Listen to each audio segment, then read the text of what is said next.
Building a good credit score is key to your financial health.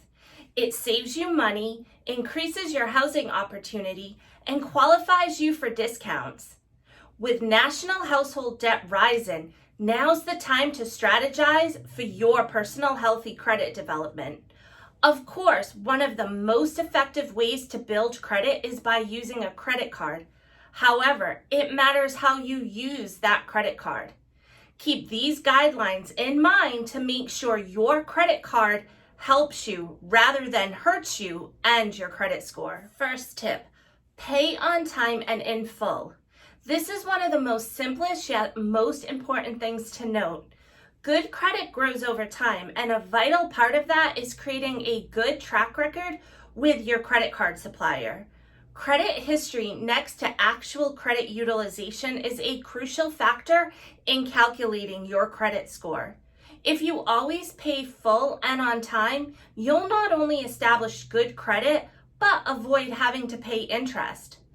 As vital as it is to make on-time payment, it's deceptively easy to let the deadlines slip by you. Remember to always start with a budget, making it less tempting to spend money you don't have, leaving you unable to pay your statement in full. In addition, you can set up reminders or automatic payments so you're never late on a payment. Tip number 2, always keep an account active.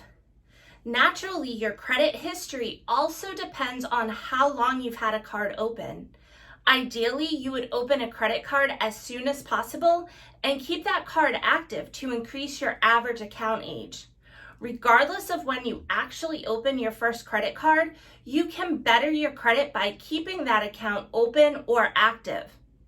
Hopping between credit card suppliers could leave a mark on your credit history and potentially hurt you in the long run.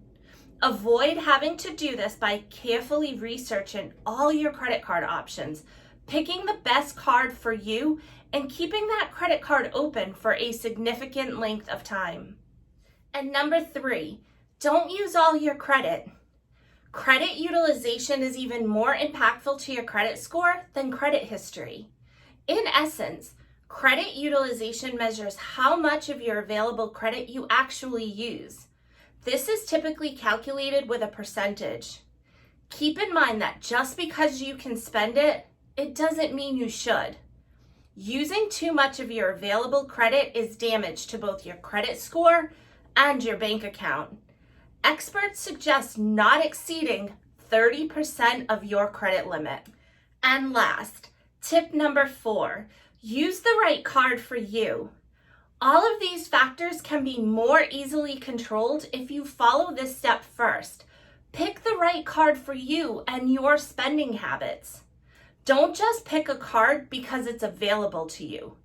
Evaluate and compare all of your options so that you can make a more informed decision. Some cards, for instance, offer special perks that may match up with your spending habits. If you spend a lot of your income on travel, hotels, or even clothes shopping, there's a credit card that will complement your expenses. The steps to attaining a good credit score don't have to be a mystery. You can make some big changes by just tweaking your credit card habits. Good credit is built over time, but as long as you use these guidelines as a foundation for your credit usage, you'll be on the right track to better credit.